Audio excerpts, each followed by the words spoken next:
Welcome to another edition of the magazine. Today we welcome back Bryon Knight, the owner-operator of Fairhaven Frets here in Fairhaven. And also, he's going to tell us about this new venture as president of the Shepherd's Performing Arts Center. So welcome, Bryon, to the show. Thank you. Thank you so much. So how did this all come about, this new venture? Well, the new venture came about with my customers and came into my shop, and they wanted to have a place to play and place to do things and gather. And I said, well, let's do a music circle where everybody sits and plays. And we did a ukulele circle at first, and then I had another customer that says, I do a music circle down at the Fairhaven Marina on the outside. This is just during the pandemic. And whenever that, the wintertime came and the pandemic kind of trailed off a little bit, in 2021, he says, hey, can we come in there? Sure, come on in. So then I had 2 nights I had spent down there to do music circles. Then they wanted to do an open mic. And I had expanded my space, which you had seen. Right, we did a show about that. Yeah. And expanded the space, and it became a place that once a month we'd do an open mic, where we'd have 10 performers play for 10 minutes and just present whatever they wanted to play. Whether it was reciting poetry or playing music or whatever. So then they said they wanted to do more of that. Well, I said, what you guys really want is a performing arts center. And one of my good friends, Dave Medeiros, he's kind of the Johnny Appleseed of ideas. He would come by and say, I've been thinking. And that was 3 words I'd learned to kind of emotionally fear, because I've been thinking, because his ideas were always good. He'd plant an idea, like a seed, and see if it grew. Well, this is one that really grew. And I'll share this with you. If you is that whenever you came and saw me the last time, I asked you about a nonprofit. We were just having the ideas of starting a nonprofit. You were so kind as to give us some direction and some help. And thank you very much. Oh, you're very welcome. And so it's kind of partly your fault too. But the community has really driven this and really gotten behind it. And I've yet to have a conversation with someone that within 30 seconds they say, "How can I help?" So where does the name Shepherd come into be? Well, that actually started when we were investigating early on about where we'd do this. Well, Dave Medeiros came by and he says, there's a Good Shepherd church up in North Fairhaven that's been vacant for 6 years. He says, somebody ought to see if that's available. I picked up the phone and called. I found out where the congregation had moved to another church in town. I called that pastor, and he says, no, that would be the diocese, the Episcopal diocese. So I called the Episcopal diocese, just a blind call to Boston, and say, hey, what are you guys doing with this property? They said, well, we just thought about starting to sell it.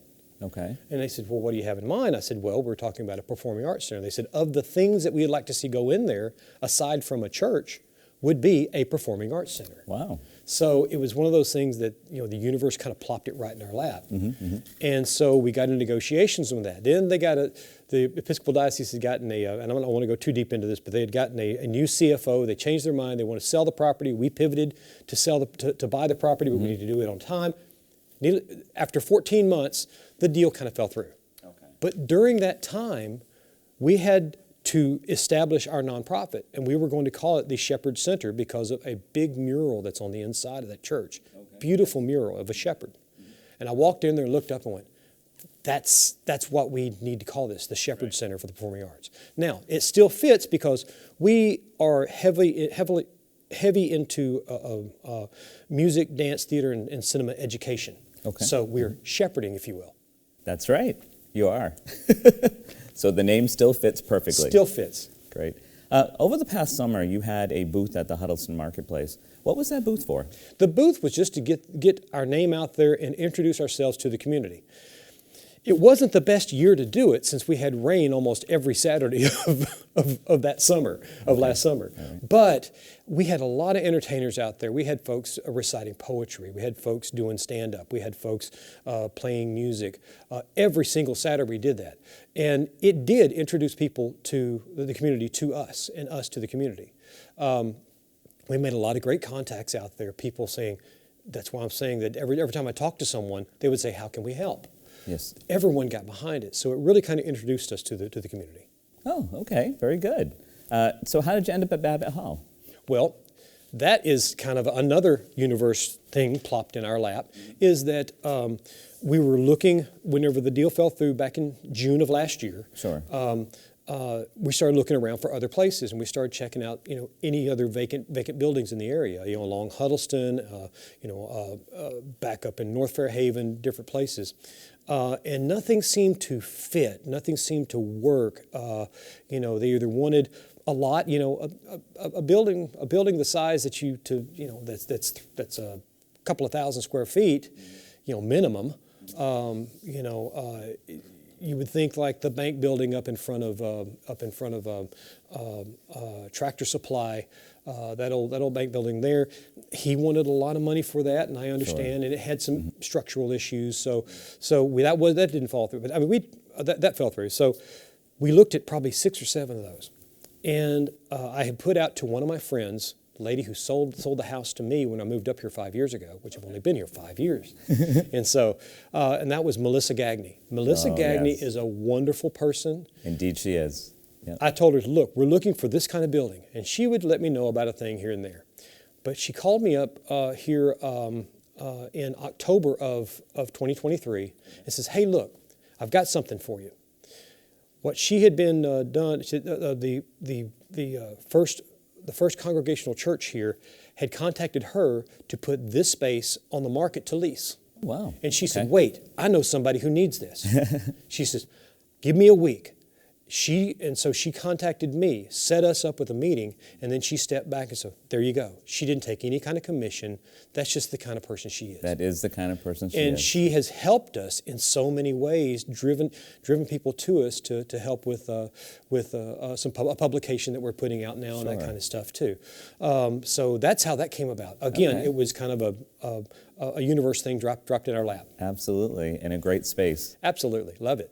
And so how long have you been up and running? We've been officially up and running for, what is today? Officially up and running about 6 weeks now. About 6 weeks? Okay. Yeah, that's it. All right. So, and you've had a performance already? We've had 3 performances. Okay. First performance we had was Dory Rubico and her family, Dory Rubico and friends. Okay. And we seat 150 people. It was a sellout crowd. Standing ovation. She did a wonderful job for us. She brought all of her following to us to introduce to us. It was just a huge kickoff for us. Oh, that's great. So that was wonderful. Okay. Another one we had was Richie Oliver, who does a Cat Stevens tribute. Oh, wow. The kid has a great, I say kid, he's in his 30s. He has a great voice, and he's mastered Cat Stevens. Oh, that's awesome. And he just did a single. Cat Stevens got a standing ovation. Oh, that's great. Again, another great success for us. Sure. So we haven't started down the path of dance, theater, and cinema. We have started in cinema, but we'll get to that, I'm sure. Oh, yeah. So is there a admission charge for these performances? Yeah, there's admission charge. The admission charge is in our mission is not to go over $25 per ticket. Okay. That's it. That's All the right. top for us. Sure. Because we're not a Spire Center. We're not a Narrows. We're not a Zeterian, certainly. We are. We want to support all those places. So if a musician comes into a touring musician comes into the Narrows, we may have him over to do a clinic or a master class in our space. Okay. All the people that we see here are all locals and regional folks. Oh, nice. So nice. we're not taking touring musicians. We don't have the space for that, Right. And that's not our mission. Our mission is more education. Right, but you'll sell out anyway. Well, because the wonderful talent we have here in Fairhaven and the wonderful community that's supporting it. Of course. So part of the Shepherd's Performing Arts Center has an educational component. Can you talk a little bit more about that? Well, the educational component is actually a large part of our organization. Okay. As I mentioned, if a dance troupe comes to the Zeterian, we'll have one of the dancers come over and do a clinic or a workshop for the kids that are taking dance lessons in the area. And hopefully that will be free. That's what our goal is. It may be a small charge, but hopefully that will be free because we want to get corporate sponsors. I say corporate as in business sponsors here locally because the businesses have really come out for us. we're more about education than anything. We keep Saturdays and Sundays open for performances. Okay. All the rest of the days, we are sharing the space with a couple of folks. We share the space with one group, and we share the space with the scouts that we have here locally. Oh, so sure. we're not going to kick them out. You know? So we share the space with them right now. So Mondays and Thursdays are kind of out for us, but Tuesdays we have an open music circle, any kind of music. Wednesdays, first and third Wednesday, we have an open mic, free to the public. The music circle is free to the public. You can come and listen to the music circle. You can come and play. The open mics, you can come and listen or join in and play.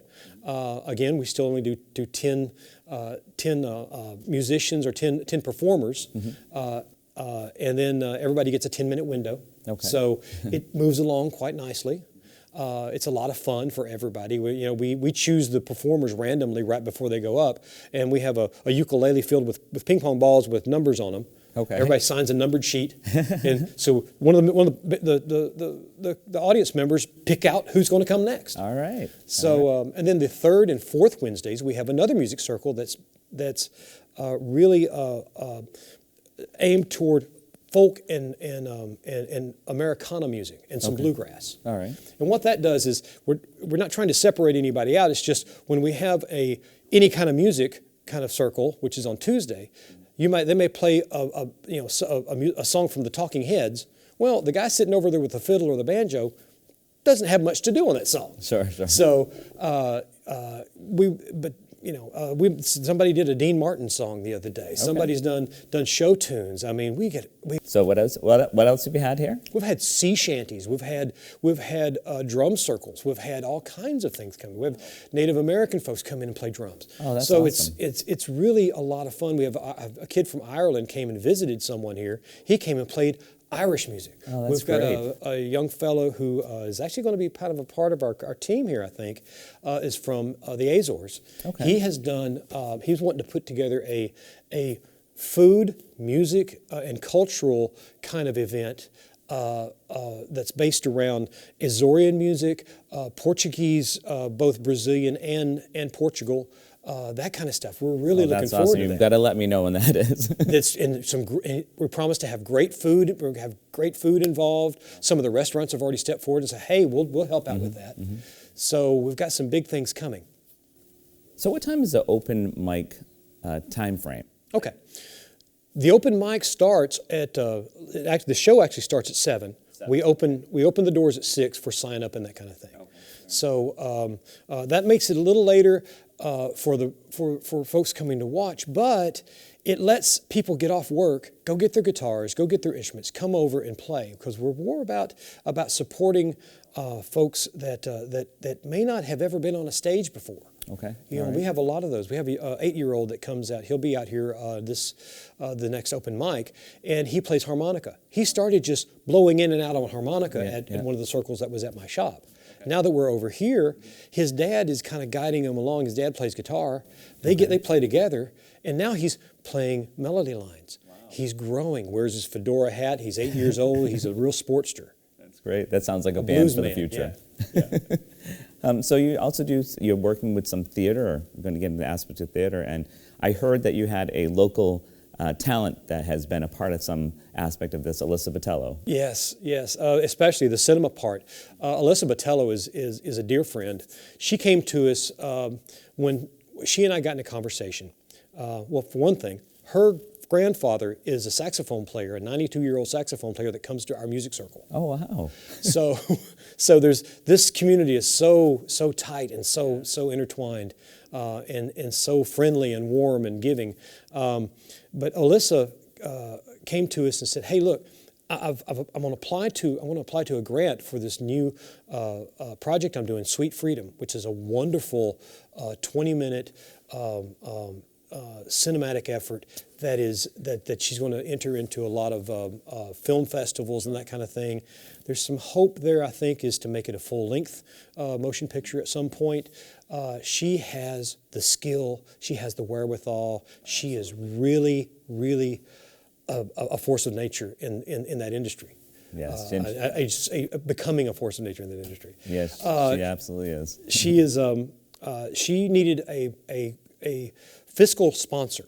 And this is where some of your help came into being as far as finding out about nonprofits. Found out that a fiscal sponsor, well, was right within our mission. We wrote our mission to be able to do that for artists, so that now we take the money from the grant. They give the grant to the Shepherd Center. Okay. The Shepherd Center fiscally is responsible for that money and make sure that it's doled out to her to the things that's supposed to be before when she applied for it. I need so much money for pre-production, for production, post-production, actors and support staff and all that. So we have just finishing up doing that with her. Okay. So she's just about finished with everything, but that was right in the middle of our mission. I mean, that's the things we want to do. We want to do that again. Sure. The thing it helped us with, we got just very little out of it, except that we got a whole lot in the fact that we've already received a grant. Yes. As a brand new nonprofit, yes. Receiving your first grant is a huge deal, because whenever you apply for another grant, your name goes, if you check off we've had a grant, yes. That goes in a different pile. That does, yes. And now you become a little bit further up the ladder. Right. So, we want to make sure that we get money for things that we are plan on doing and make our mission move forward. Sure. So even though it's called a nonprofit, you still need money to run this organization. Absolutely. And so tell us about the magazine, The Shep. Oh, The Shep. The Shep, again, was Dave Medeiros' seed that he planted. Says, you ought to do a magazine. The Zeitarian does a little magazine. The Spire Center does a magazine. You ought to do a little magazine. And so this magazine, we called it The Shep. And I've produced the first one only because I've been the driving force. We Sure. have a staff or a board of directors of okay. 7. Okay. But this magazine, our goal is we sell advertising in it. Okay. And the advertising reel is support.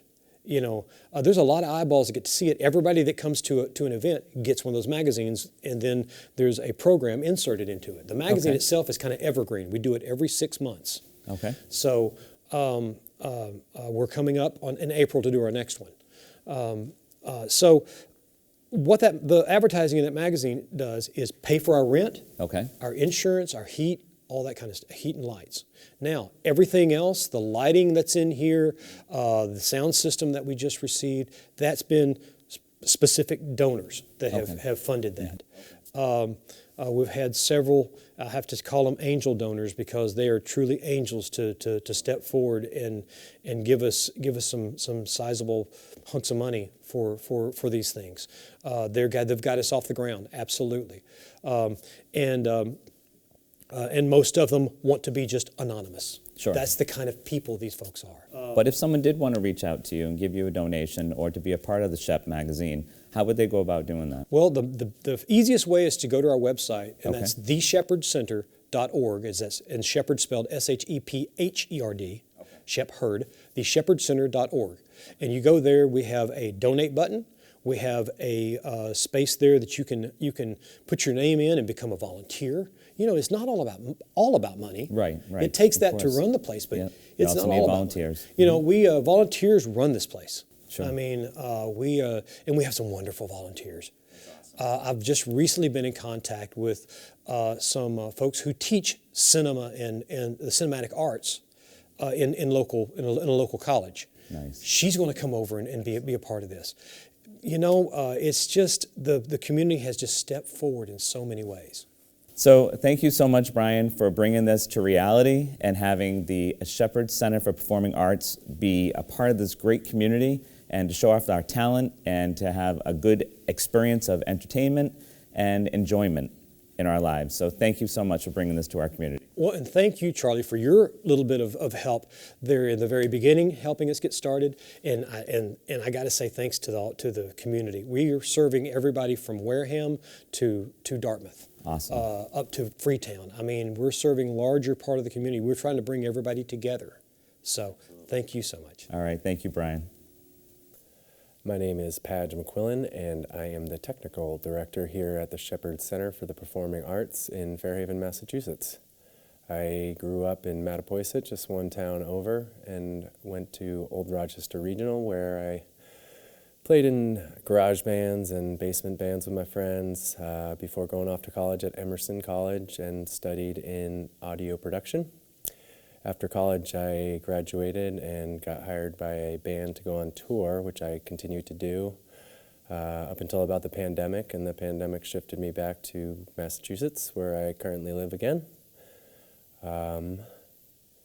I got involved with the Shepherd Center for the Performing Arts through the guitar shop, Fairhaven Frets, owned by Bryon Knight, and he pulled me in when they really started getting going with the Shepherd Center, and they needed somebody with some experience in audio and lighting and concert production, and that being my career and profession, and I was a little bit slow at the time, kind of found an opportunity to jump in and help them get started, and it's been fun. It's been a fun challenge building a venue in this small area. We found that there's been a lot of positive support all across the board, a lot of people who are eager to support the arts, and it's been great so far.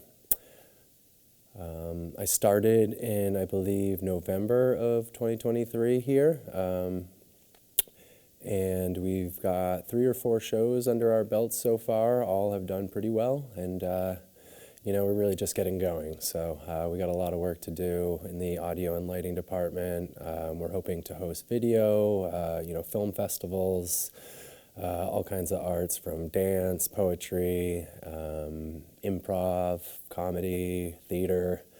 So we're really just kind of getting going and seeing what sticks, and we're happy to provide a space for the area, which seems to be in need of a performing arts venue for the locals. So we're happy to fill that gap.